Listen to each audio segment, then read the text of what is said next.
Live from the Washington, D.C. area, it's the Inside Scoop.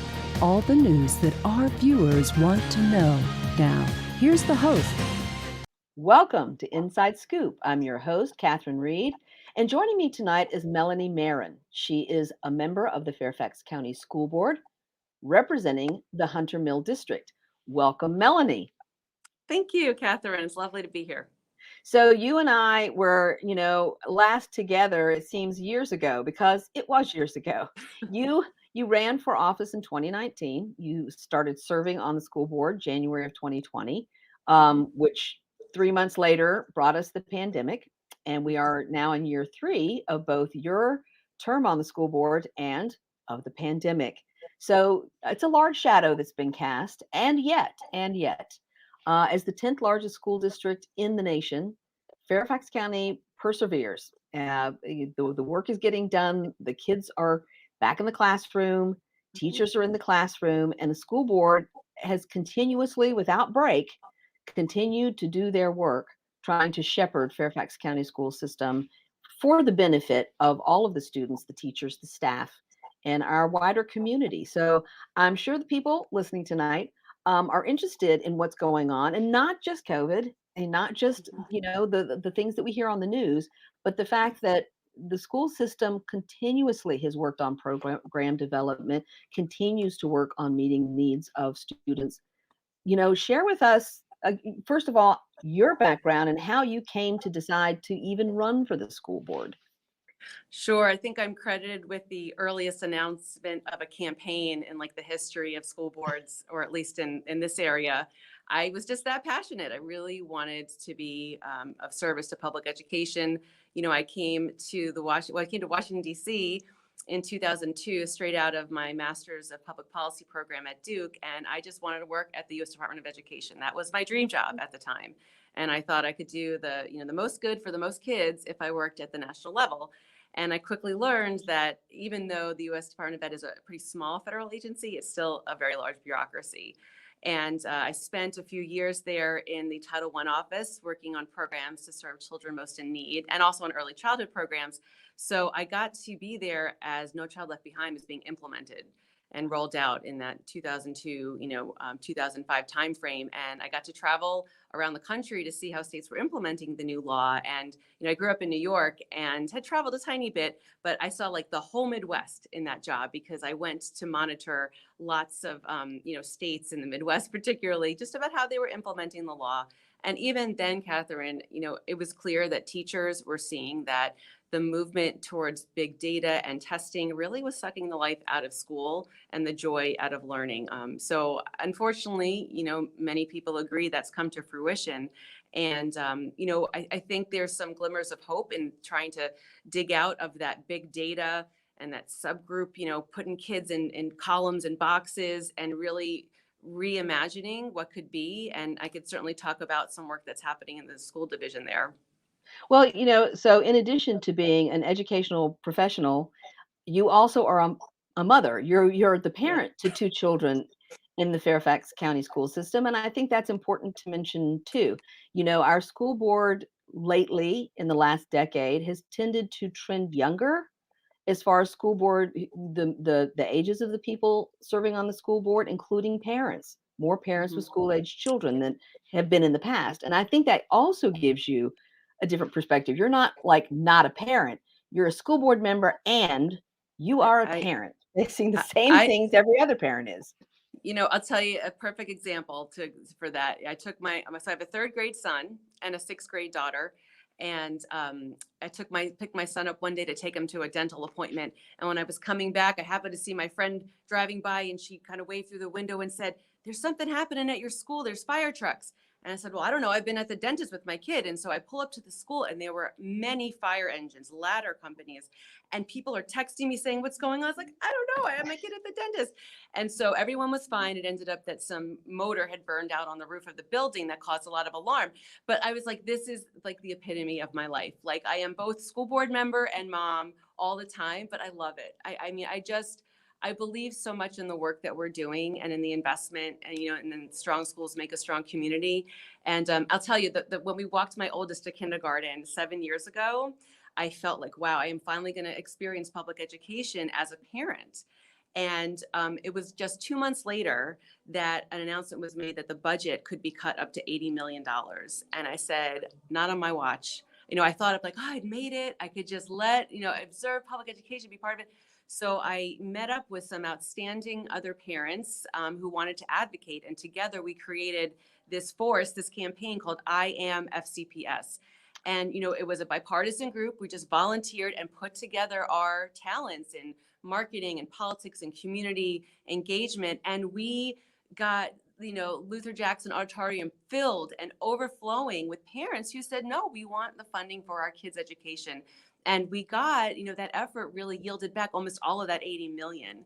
So every time, so now like this past year, we just had the budget presented every January. The budget is presented by the superintendent. And when I look out and I see, usually it's a pretty empty auditorium, it always reminds me that, when parents understand, when the community understand what is involved with that budget, which is $3 billion, wow, you can get a lot of people really engaged. So, it's funny you mentioned that, because I remember that I Am FCPS campaign. I'm so glad you brought that up, because Jay Frost messaged me and said, you need to come. They're going to cut the foreign language programs in elementary school. And now my children at that point were graduated. Like, my kids were no longer in FCPS public schools. And so, but I went, and that was probably the first school board meeting I ever attended when my own children were no longer in school, because someone said, we have to look at what they're cutting. And this is, and the thing that Jay, he really made a good point. This isn't just about parents with students in school. It's about the community. If all politics is local, all schools are local. They reflect the values of the people who live there.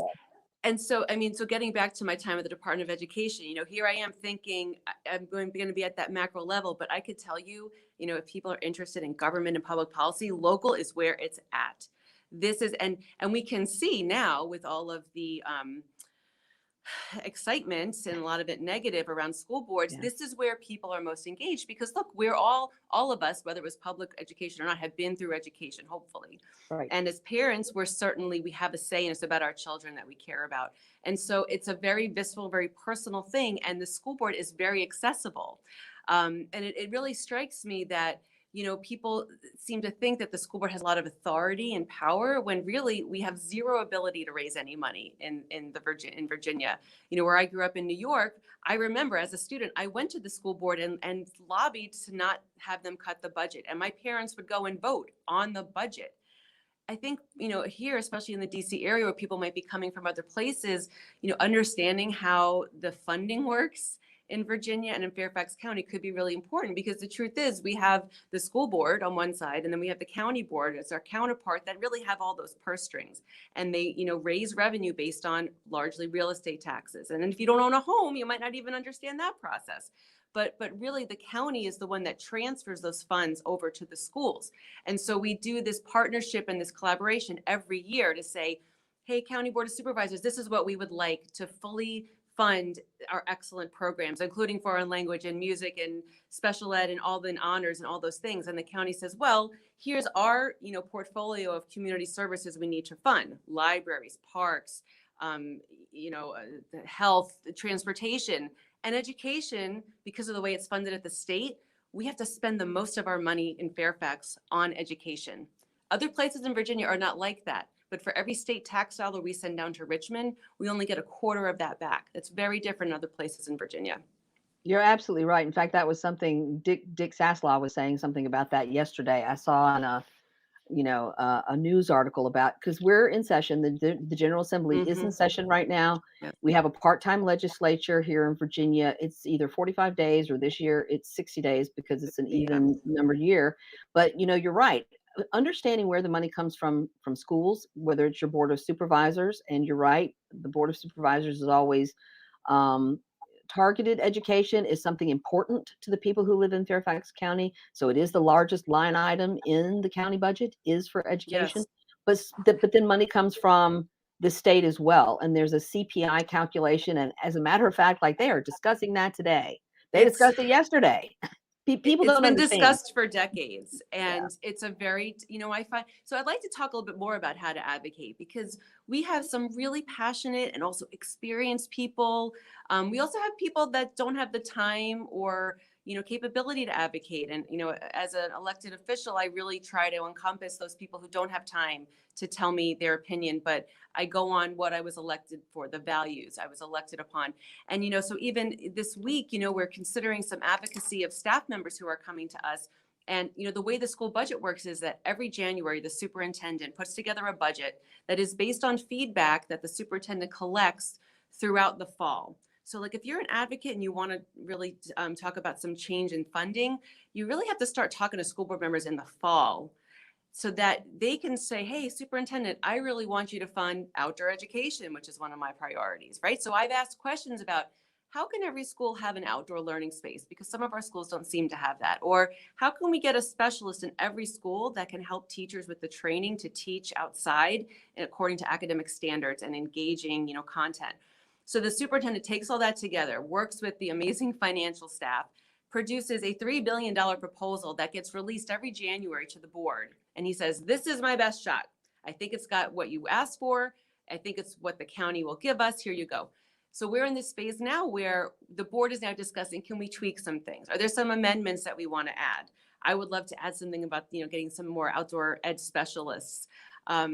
Then in a few weeks, at the end of February, we approve what's called the advertised budget. And it's it's a misnomer, it's confusing, but it's basically saying, this is what the board is asking for. Then it goes back over to that county board, and the county board wrestles with it with its other portfolio of things. And that's an opportunity then for the public to go to the county board and say, hey, when you do that education funding, please include this amount, or please include for libraries or parks and whatnot. So really, and the General Assembly has a slightly different timeline, because when they go into session in January, I mean, I don't know how they do it. I mean, there's like hundreds of bills being put out there. So that timeline is kind of similar. You have to get to those legislators in the fall, those legislators, and say, this is what I think we need a bill on, or legislation, and can I help you? And so if you're an advocate, if you can understand that timeline, that's how you could be most effective. And you might not get it that year, but like, can we chip away at it? And it's so important, and it's really compelling to have people advocating when the timing is right. And you're right, there is a calendar. And if you're not sort of someone who is engaged either politically or through a nonprofit, and there's a lot of nonprofits and other organizations, like you said, there are people who are also interested in outdoor education and getting kids outside. And there is education pedagogy around teaching outside. And I remember you did run on that in 2019. You had an interest in that. Yeah. Well, and it's a weird silver lining of COVID is that there has Right? been a huge outcry for outdoor learning. And, Yeah. we have some schools that had a culture of it. But the thing is, so we have this amazing Get to Green program that my colleague on the board, Elaine Toland, actually helped create when she worked in FCPS before she ran. I mean, she's amazing. And there's 2 people staffed. 2 people, 1 instructional and 1 for facilities. So if we want to grow that, we have to invest in it. Now, there's all sorts of other priorities, and that's with any kind of governing body. Of all these priorities, limited budget. The school division is also making a tremendous investment in really what has become my own personal first passion, even more than environmental ed, around literacy instruction. And I'll tell you, it's become my passion because my 3rd grader has dyslexia. And we discovered that when he was in 2nd grade during COVID, during that virtual year. And Catherine, if I was not at a school board meeting, I was sitting there on the couch with the amazing Mrs. Burdett as his teacher on the screen, trying to figure out how to help my little kid function in class.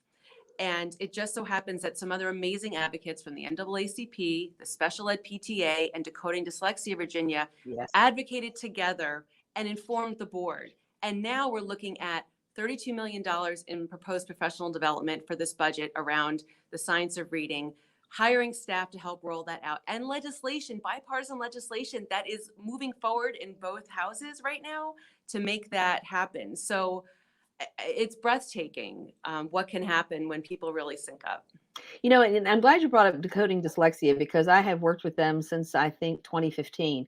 And that was before Fairfax County even hired a reading specialist on staff. And they advocated for that too. Like, why don't we have somebody on staff?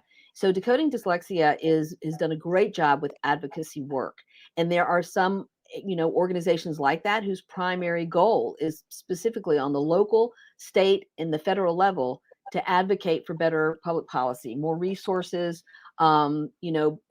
development of better and more efficient and effective curriculums. And so you've just given a perfect example of, if you want to advocate, you don't even have to advocate individually.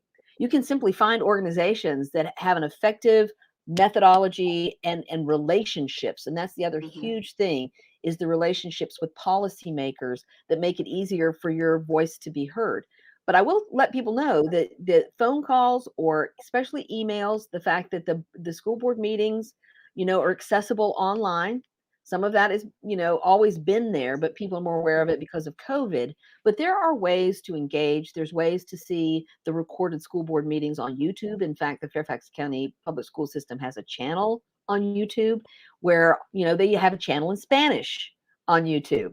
So people need to be aware that there are all kinds of ways that you can find information, find other people, or to reach out directly, to any member of the school board. But, you're in the Hunter Mill district, and maybe we should talk about how the board is represented geographically by different members representing different regions. And I will just add on about reaching out. So we had a lot of advocacy around the calendar that we just passed, the school year calendar, and there was a lot of thoughtfulness put in. I mean, for me, the priority was student instruction.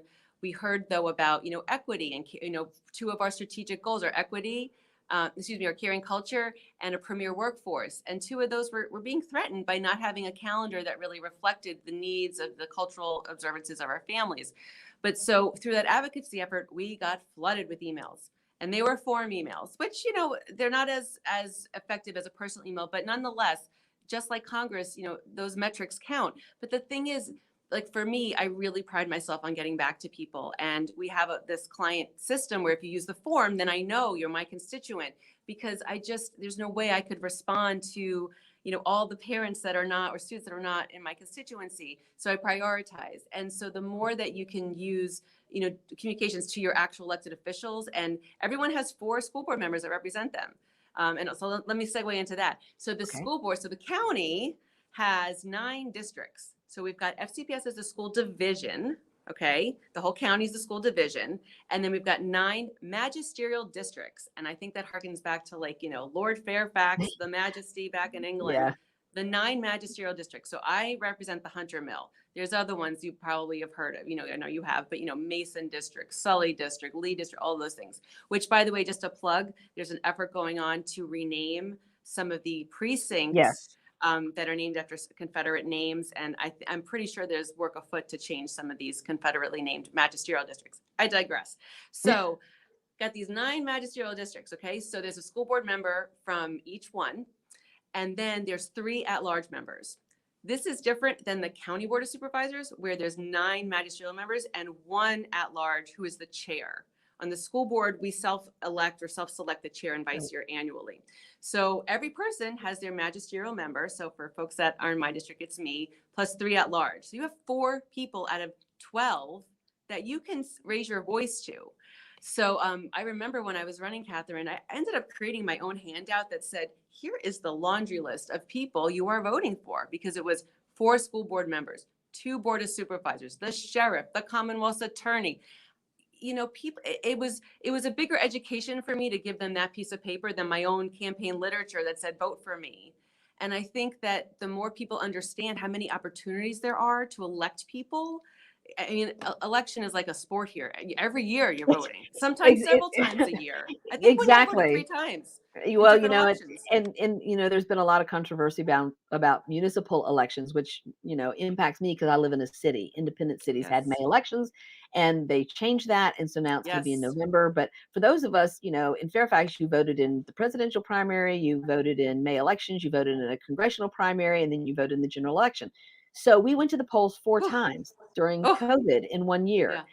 But in Virginia, we have off-year elections that leads to a 4-year election cycle. So in 2023, when you'll be running for re-election, and so will the Senate, and so will the House, and so will the sheriff and the Board of Supervisors.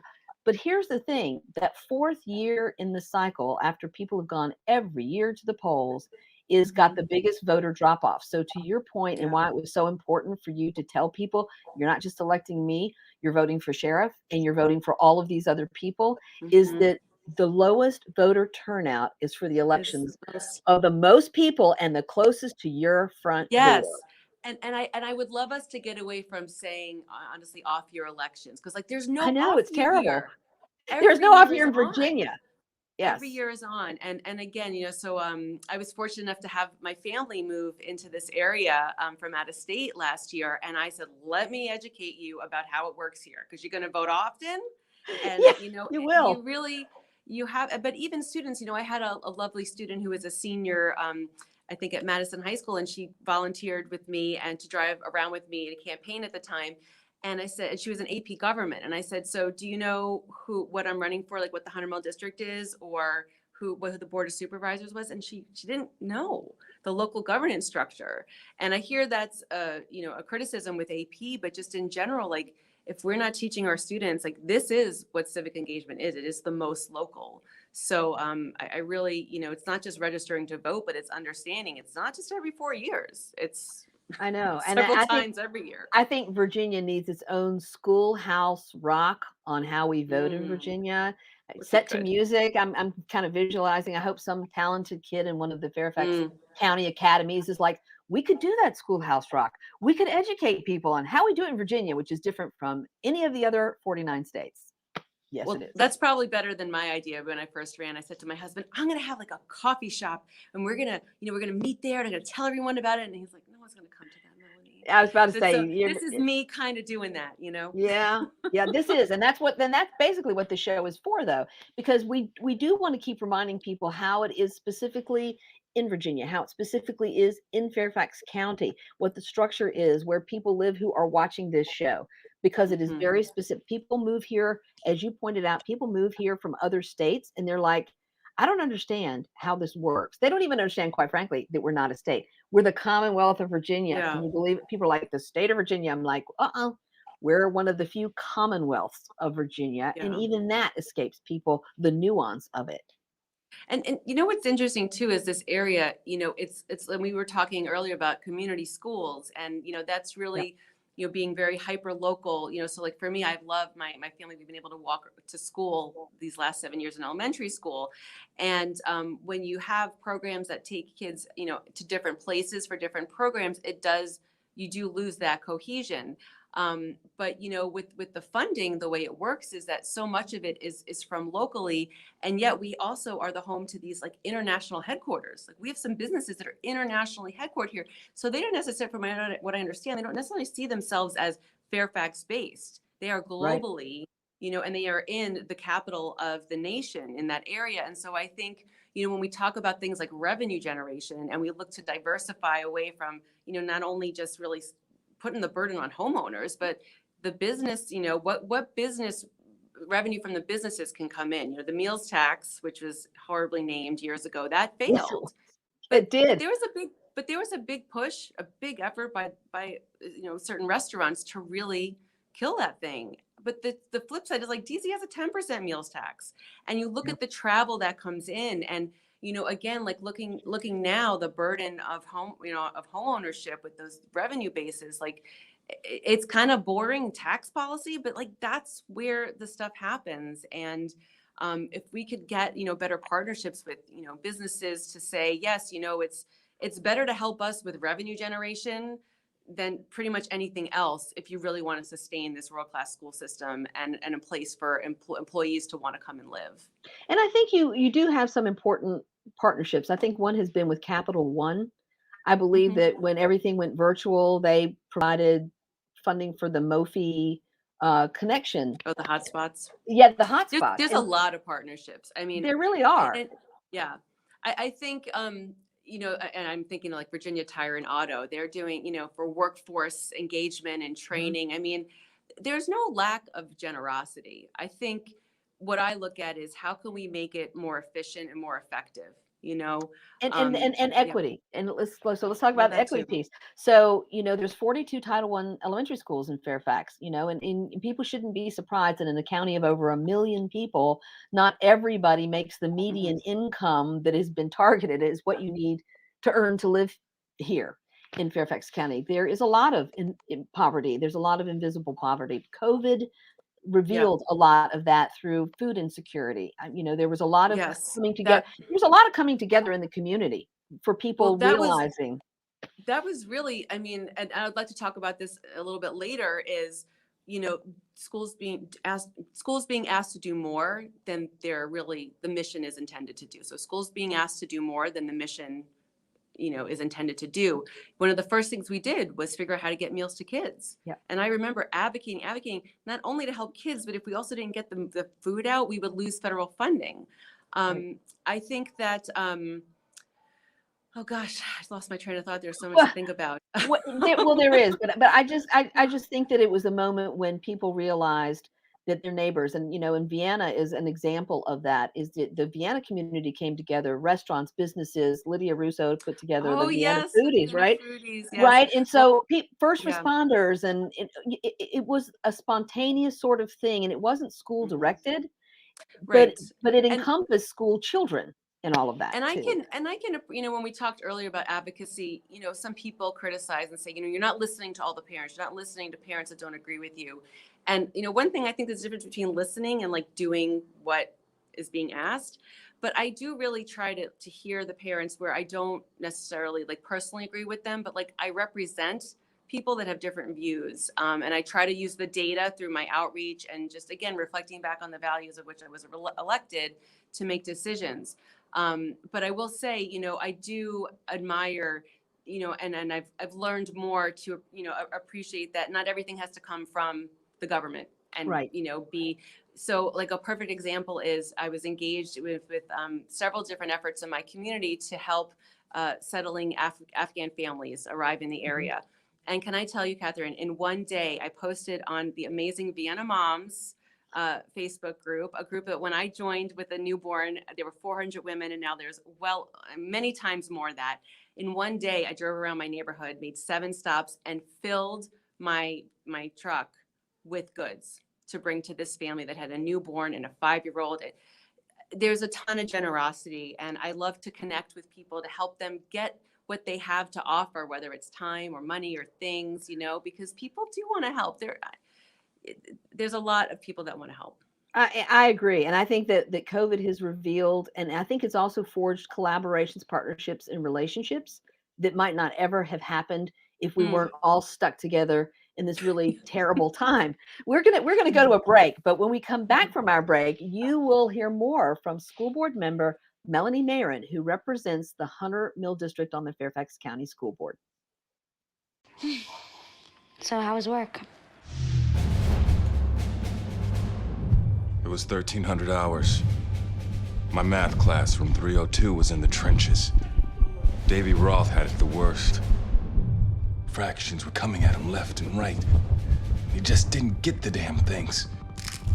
2 days ago, I tried to teach him what 1/4 of 1/2 was using different sizes of blocks. Yesterday, I tried again by dividing up pizza. Both missions failed. Oh, no. But today, I was ready. I created a combat math game where the only way to beat the enemy is to out-fraction them. Davy conquered every last denominator. My game was so successful, the principal is deploying it to math squadrons all over the school. Anywho, how was your day? Oh, today my boss treated the office to salad wraps. Salad wraps. I know. STEM is precise, no margin for error. Dare to forget that. Dare to have fun with it. Get weird with it. Dare to load their minds. Dare to explore. Dare to STEM. Learn more at She Can STEM. Freedom. It's at the core of who we are. The freedom to live without fear, to jog where we please, to wear a hoodie. The freedom to breathe. Before we celebrate the freedom most Americans have, we must fight for the freedom all Americans deserve. Because all lives can't matter until Black lives matter.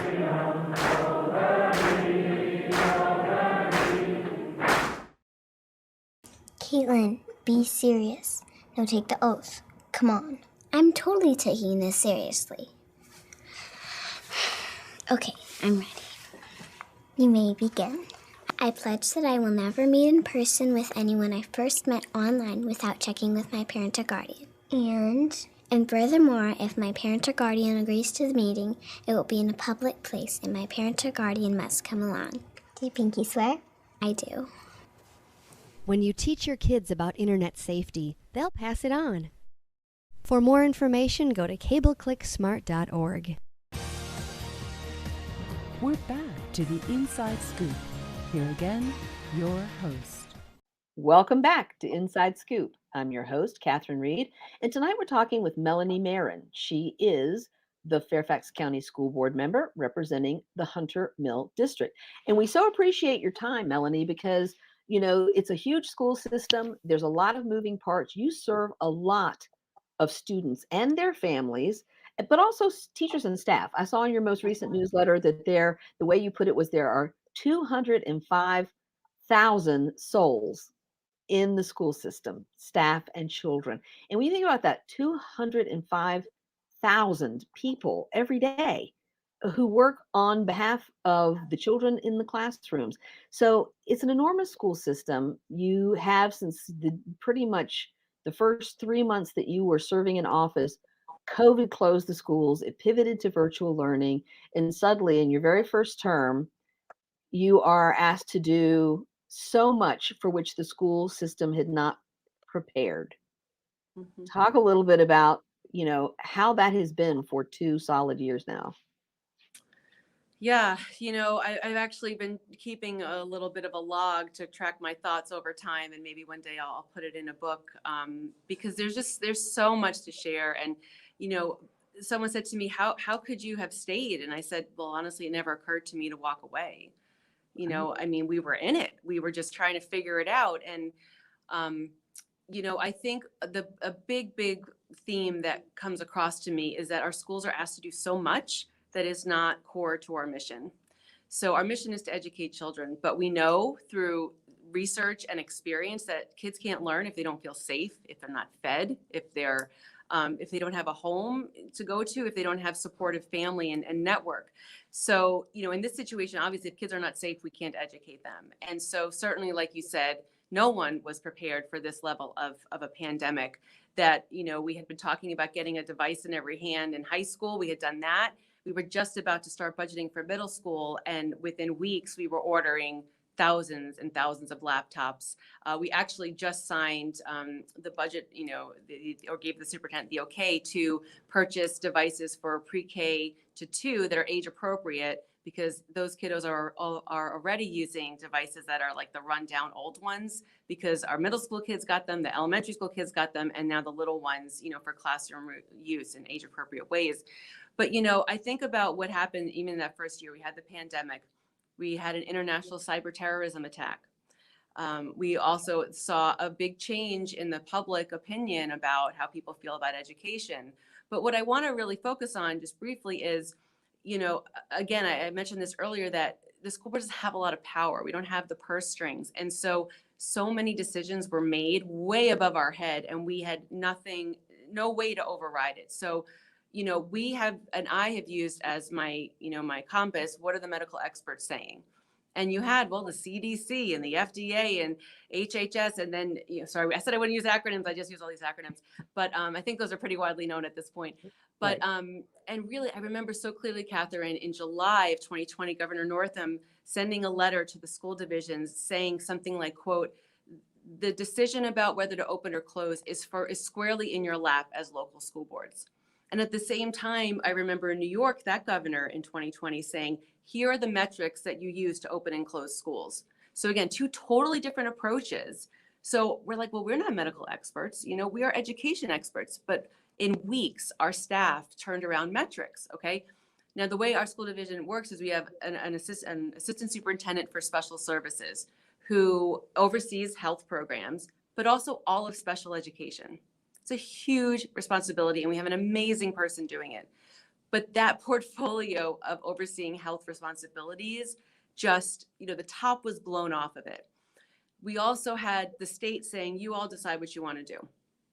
Then we had the county saying, we're going to follow what the CDC says. So as that evolved over time, move ahead to this past fall. So this past fall now, the vaccines start coming out in early 2021, right?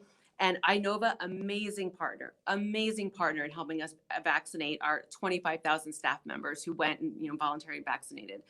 So I'm thinking, okay, so my kiddos now, I'm vaxxed, my husband's vaxxed, not my kids. So now we hear the teenage, vaccines coming out. Well, by the time the summer vaccine, we're hearing about the 5 to 11, I'm thinking, where's Inova? Where's the plan here to vaccinate the almost 90,000 kids who are age eligible? 80 something thousand of those kids will go to FCPS. So I say to the superintendent, look, we have got to make sure this plan is in place, like with Inova. And so the superintendent really worked to bring together the Inova partners, the county, even the chair of the Virginia chapter of the American Academy of Pediatrics has been a wonderful resource to us in helping us understand the medical, needs for everything. So, but now at that time we have the CDC saying, if your kids are in close contact, stay home 14 days. But now we have other counties around us that are saying, stay home 10 days if you're paused. My kiddo gets caught up in this misses 6 days of instruction. I mean, it was just, we're trying to seek this guidance and everyone is kind of saying, do this, do that, or don't do anything. Now we're in a position where the county just said, we're going to stop contact tracing. So, we're trying to follow the medical directives. And again, as a school division, like our mission is to educate children. And we are spending a lot of time on all these, or over COVID testing. Over the winter holiday, FCPS said, okay, we're going to have a 2-day clinic. Anyone who needs to get tested, if you think you might have symptoms, staff or student, come in these 2 days. Well, Catherine, there was a line a half a mile outside of the headquarters of FCPS. And I'm thinking, why is FCPS responsible for providing COVID tests? This is a public health function. We doubled the amount of days. On New Year's Day, we had staff, assistant superintendents, everyone pitching in to help get tests done. I mean, clearly there's a lot of failures of systems, but expecting the schools to do all these things, plus let's educate. I mean, there needs to be this public reckoning of where's everyone else's responsibility to prepare our kids and allow our professionals to teach professionally. I know. And and because there was so much unknown about this whole pandemic from the beginning, how the virus was transmitted. I can remember people like microwaving credit cards that came in the mail, strange things that seem very strange now, Right. I wiped down my groceries that first right. month. And there, yeah, Don't touch right. anything. I mean, and literally people in the older age categories with secondary health problems really thought they could die. And something, right. almost 100 million Americans have died. So, I mean, almost 1 million Americans have died at this point. And so the threat was very real. And I think medical experts did the best they could with what they had to guide people responsibly. But the fact of the matter is we still don't know a lot about the long-term consequences of this virus. And so I do think the school system tried to respond as well as they could, but there's a lot of frustration. And I think a lot of what's happening in our schools right now are parents frustrated by lack of agreement on the best path forward. We're looking at the CDC, and yet there's so many factors in the country right now that are leading people to make decisions that are not based on science or medicine. And so that frustration is obviously playing out not just in schools, in workplaces, in the streets, everywhere. It's playing out. People are frustrated. So, but you still got to keep the school system going. So you can't get bogged down. You can't get bogged down in how. So you got to work with what you have. Start where you are, use what you have, and do what you can. And it turns out you can do a remarkable lot of things while you're over here juggling this ball in the air that's COVID. You're still moving forward, and there's a lot of really very positive things that are happening in the Fairfax County public school system. In fact, some of them I had not heard of myself until I talked with you today.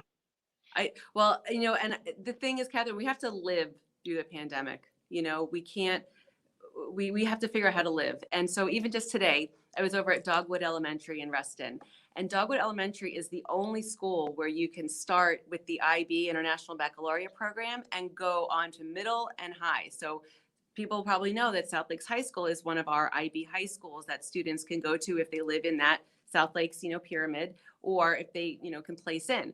Then there's the Hughes Middle School, which is the middle years program, but Dogwood has the primary years program, PYP. And I was over there today watching them do several different, they have concepts. So this morning's concept, the concept they're doing now over, time is perspective.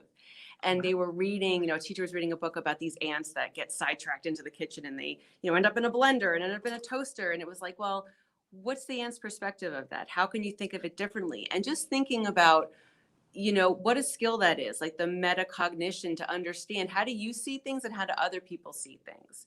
And they're still learning, of course, all the content, the social studies, the math, the science, but just what that IB program does is it develops these thinking, skills. And again, these metacognition skills that help children who many don't have as strong of a foundation as others. And, just being that active learner and showing up. So, it was a really lovely visit, a really lovely visit. And this is one of the reasons that businesses, companies do move into the Northern Virginia area is that we have a world-class public education system through the Fairfax County Public Schools. We do. Now, Yes. I'm a native of Virginia, and I went to school in Southwest Virginia. I got a marvelous education because I had wonderful teachers in the Montgomery County school system and in the Roanoke County school system. But our schools did not offer, and in many instances of the 132 school districts in Virginia, many of them don't offer some of these programs. So Fairfax has worked hard to not just fund these and allow for these new programs so that students have access to them. But, you're still doing, major curriculum. And, one of the things you mentioned in passing was social studies. Like the kids are still learning social studies. Well, fourth grade Virginia history, which for me was probably about, 1971. I can remember that textbook very well and what I was taught about Virginia history in 1971. And I can tell you that should not be being taught now. Right. And so tell us a little bit about addressing those things. Like, what do you do about that? Virginia is ground zero for slavery in America. And it is a very visceral issue. We see it publicly, but it's the truth. And, I think I had always thought that I was, aware, but not until I went to the African American History Museum and really saw for myself. I really was like, it's egregious if we don't teach this. And so even before I was elected, I had advocated, I previewed the social studies textbook before my oldest kid was going to say it. And I was like, this is not okay. And I read, the school division, anytime we adopt new resource like textbook or basal resources, it's called, like we're doing now with language arts, there's an opportunity for anyone in the public to review them. You could come and review it in person. I think you could review online. And I had read these options and I said, these are not okay for now. So, but fortunately what's happened since then is we have an incredible social studies department and curriculum writers. They are in this partnership with several other counties in Virginia, including Albemarle, where Charlottesville is, that's hosting this whole program to really create more, a true and less racist history, content for students. So our department was part of that in rewriting the curriculum that's used, but also the social studies department did an audit of all of the materials that teachers had used over the years. So there's the curriculum, and then there's this whole database, like a big online library that teachers can use to share learning resources. And that was called out on a set of criteria that were not appropriate anymore. We also, the board is asked to develop an anti-racist policy that can guide future curriculum development, as well as other ways that we do the business of learning. But it's not only adults that are doing this, students are doing it. So you mentioned, you saw that story about that wonderful student, right? Who doing the work? Who's a high school student is like, where are the women? I looked in my history book and guess what I didn't see? Women. Yeah, how about that? Yeah, so she's a wonderful example. I also have a student at Madison who has been working on English language curriculum, because obviously if you're reading content in language arts. So she has been working on getting more diversity in the authors and the content. And I've spoken with social studies staff there. So it's really coming from all these angles. And I mean, I personally am just trying to learn. I'm reading all the time, reading this wonderful book about Ida B. Wells right now that is really written, I think, for like a middle school age. It's amazing. And I feel really, I'm really frustrated that my own education didn't cover all of these aspects of our true history. I mean, I know it's African American History Month, but every month is African American history because it is American history. Right. So I think the school division has really adopted that. And we had a wonderful chief equity officer who departed for some personal reasons. And we have a wonderful acting person, Dr. Nardis King. And you know what, we're looking for a new superintendent to replace our outgoing retiring superintendent in June. And that next person is going to have to work hand in hand with the chief equity officer and the chief academic officer to do, because students are asking for this and they need this kind of education to build a better, you know, world. So. And I think that's great because one of the goals of education has got to be teaching critical thinking. And the fact that you've got students going, wait a minute, I opened the book and there were no women in it. Now, what will I do about this? Because women played an incredibly important role in history, and they didn't get picked to be in my textbook. So the fact that students are like, I have power, like I have a voice, like I can say something, raise my hand, advocate, which we talked about in the last segment. I can advocate, and they believe that they can make a change. And what better testament to the value of the education in Fairfax County that students believe they can make a difference. Well, and they are. Another example that I love relates to a campaign promise my daughter made me make her, which was to bring a dog into schools. And indeed, a student at Madison is doing that. He's working to bring a therapy dog program into schools. Now, there is a therapy dog over at Marshall Road Elementary and one at Aldrin Elementary. And our library, our public library, also does the Read to a Dog program that I brought my reluctant reader, daughter 2 years ago. And, this young man is connecting with funders to get funding for it. He's finding out the certification programs. He's meeting with the principal and assistant superintendent. I mean, what skills the process is building. And I just couldn't be more supportive of his efforts. Therapy dogs, I have a cousin who was teaching kindergarten and preschool in South Carolina, and they had a therapy dog at the school. And they had, somebody, it was a counselor who would bring the therapy dog into the classrooms for the kids. And there's, we have discovered there is data and there are metrics. Absolutely. People have measured the benefit, even if you're like, really, a dog? And you're like, yes, it's measurable. It makes a difference to students. Yeah. And I am a dog lover.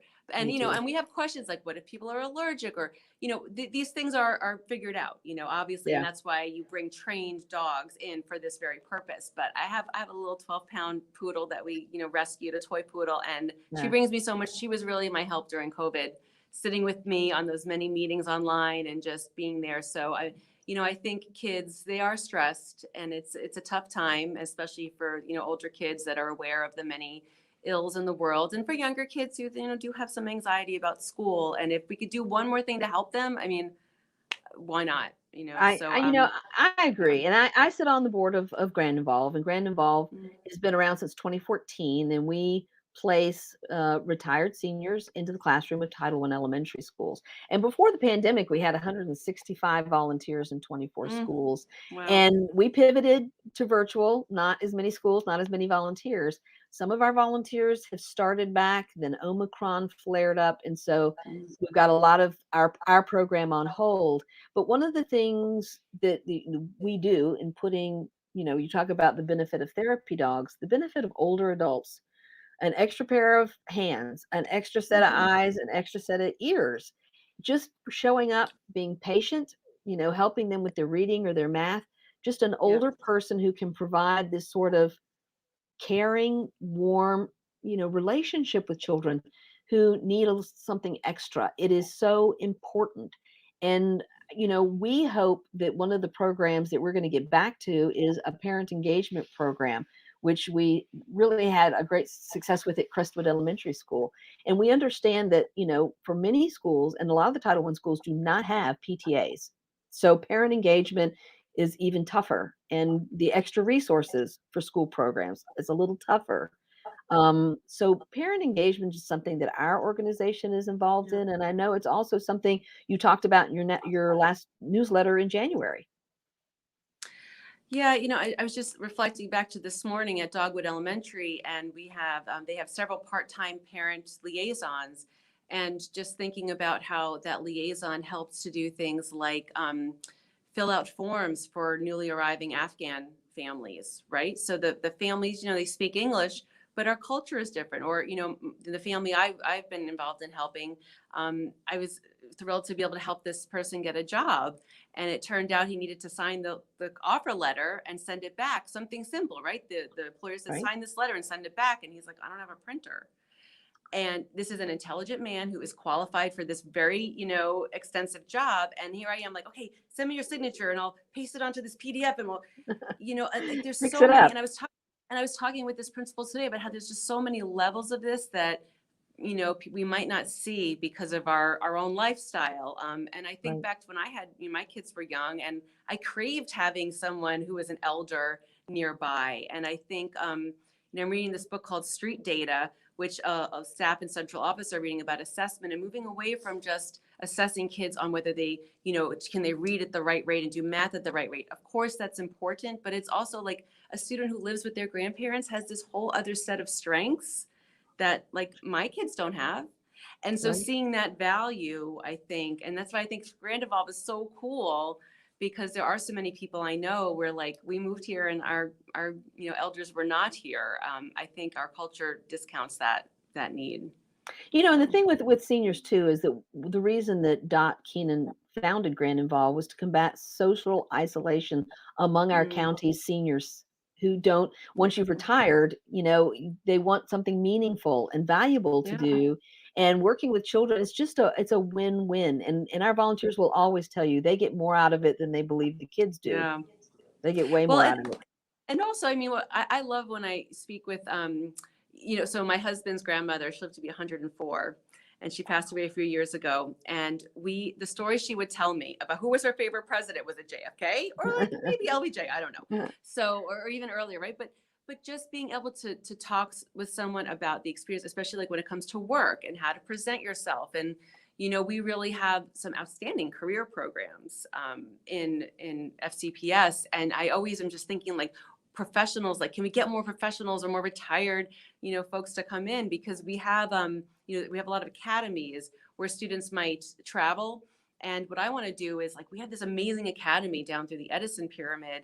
And it's house building, and the students learn like everything from the real estate transaction, HVAC, electrician, sales, like it's incredible, but like, it's only in this one part of the county. And I really like, let's spread that around because, can we do that as contracts when we renovate our own schools? Can it be part of a contract that the builder has to, make some OSHA compliant space and we have instructors? Like, what a great, maybe that's a part-time opportunity for someone, but we know we can't just give kids like a liberal arts kind of a, learning for the sake of learning. It's got to be, not all of our kids can afford to just go, graduate and then another 2 to 4 years of college. Some of our students need and want to get their training and start earning money and make a good, have a great career.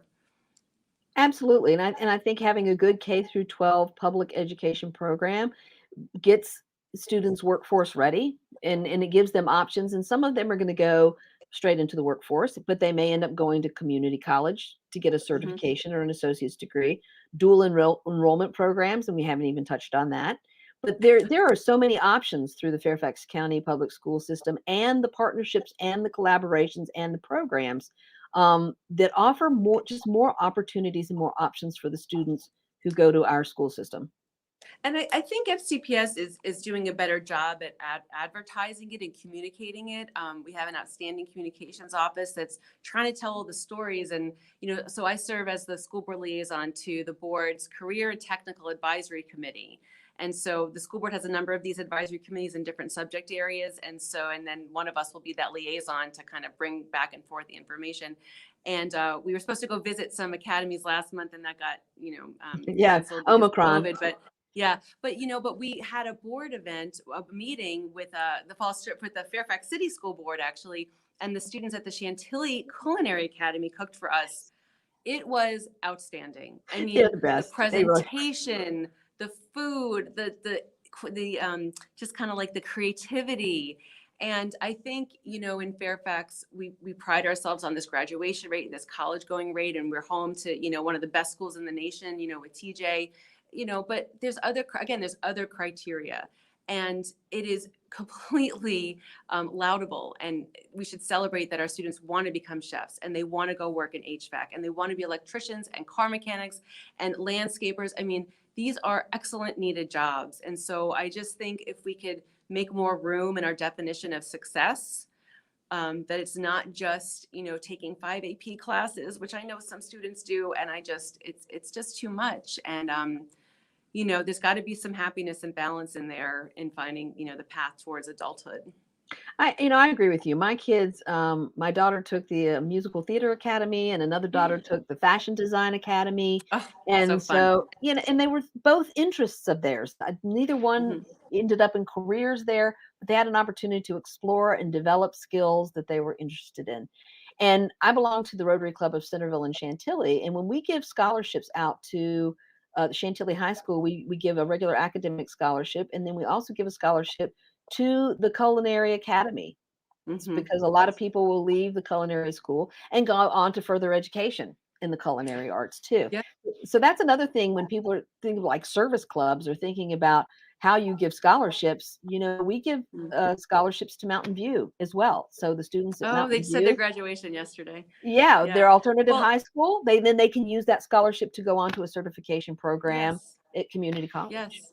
I mean, I think about my first job when I was a teenager was, being a bus girl in an Italian restaurant. And I worked at a few more, and I still know like how to set the table appropriately. Not that we ever do that in my house, but and how to serve. And, I mean, that stuff just sticks with you, the content knowledge and that experience. And so, yeah, like even if your children don't go into that field, it is worthwhile. And I just think the more we can tell kids, it's okay, if you don't go on this path that everyone else seems to be, as long as you have your path and as long as you got to still, succeed, but it's okay to have your own journey, and we support you with that. Absolutely. So my daughter, who took fashion design, designs her own costumes for cosplay, and she goes to anime conventions because there was also an anime club at Fairfax High School too, by the way. Wow. Anyway, you have enlightened us. It's been a delight to have you, Melanie, and to hear Thank about you. some of the things that Fairfax County is working on. And I hope our viewers understand too that beyond the headlines, there are so many people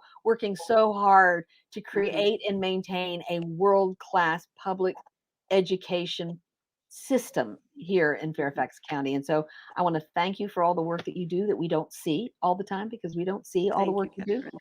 But we know that you're out there working hard. And, and I hope people will remember that they can follow you on Twitter or Facebook. But moreover, they can reach out to you through the contact form available on the school board's website. And Sure. Yeah. again, If you just go onto the main FCPS website and look under school board, there's a form there, or click on my name and it'll say submit a question, and that's the way to do it. And so that's what you at home should do if you need to reach out and contact Melanie. Thank you so much, Melanie. Thank you, Catherine. And thank you to our viewers at home. This is it for us tonight at Inside Scoop.